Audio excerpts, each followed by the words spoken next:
Hi guys, Mark's here, Everything Tenere. Have you become a couch potato? I sure have, and I need to stop that.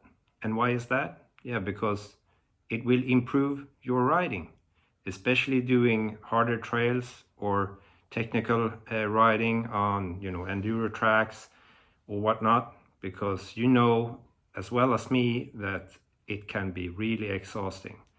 And if you're not in shape, it's not as fun and it's so much harder, especially if you drop your bike, want to pick it up, and you get so exhausted and you get all sweaty and all, out of breath. So that's why we should stop being a couch potato and we should start, trying to work on your fitness, your cardiovascular system, and maybe do some healthier choices, especially when it comes to food. Stop eating junk food, stop drinking soda, stop eating candy as much as you maybe have had or used to, and just do healthier choices.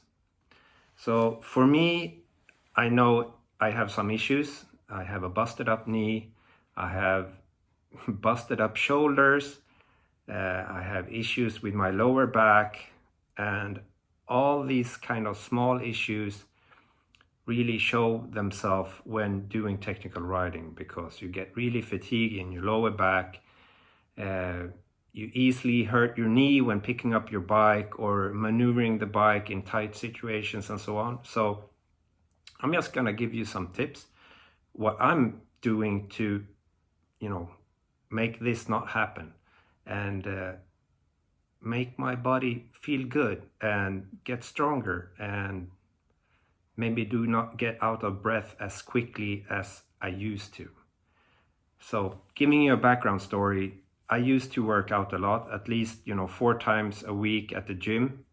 But when COVID happened, all that went down the drain due to that my gym was close to my office. And when COVID happened, you went to home office, you work from home. And I'm still not back at the gym. I don't have a gym membership anymore. I need to renew a gym card. And I will do that as time goes on, because I will, stay more at the office. But there are some exercises that you can do and some choices that you can make that will improve your overall health a lot. So I wanted to quickly cover some small stuff. So most of us have issues with our knees, especially when picking up the bike, or you have aches and pains in your knees, which is one really big point to improve, or one area to improve. And there are some really good exercises to improve your knee joints, your strength, of course, your thighs and everything. Then also your lower back, your core system, or your stomach and your lower back, that's your core, right? And overall cardiovascular system. So how I'm doing it is, of course, I'm taking walks every week, maybe 5 times a week, at least 30 minutes. And if you can jog or run, that's great, do that. If you have a problem running, then just take walks and then try to find a hill or slope or a staircase which is straight and fairly long and not too, should be steep or a high angle. So you can do some more interval training in the stairs. And the biggest tip to increase your strength in your knee and your legs is actually not to do it the traditional way. You can run upstairs back and forward, but that will put a lot of strain on your knees. And before your knees are ready to really take that strain, there are some things that you can do to, strengthen it beforehand. And one of those things is actually walking backwards upstairs, walking backwards up hills, trying to move quickly uphill backwards, doing air squats without any weight, raising your heel or putting something underneath your heel, because that will lessen the pain in your knees when doing squats. So you start out by doing that until your knees feel good and not hurt. Because, you know, I have had knee issues. I have not had any surgeries on it. I have issues doing squats at the gym. You know, I cannot run and do squats at the same time, or, you know, the same period. If I run, my knees hurts. I cannot do squats. I have issues with my tendon and my kneecap and cartilage. So doing squats, raising your heel or having something underneath your heel, and you just feel it out.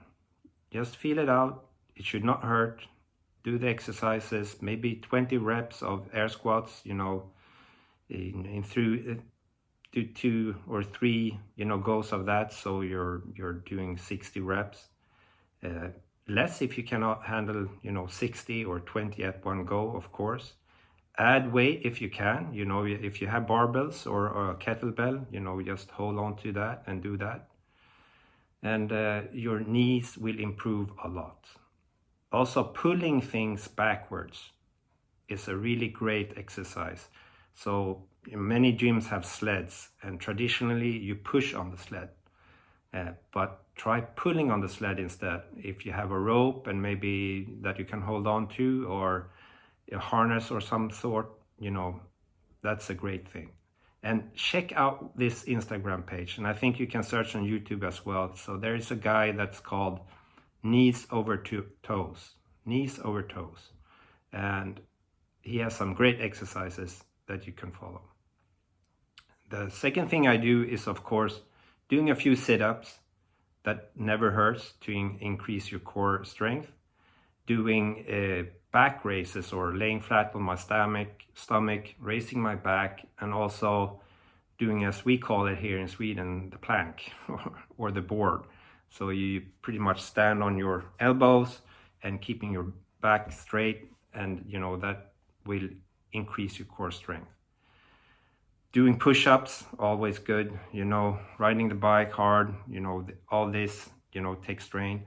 And you want to do as many exercises with low tension at all times. So not only reps, but, you know, low tension, or meaning that you're keeping a weight or something for a long time. So you will not get your, what do you call it?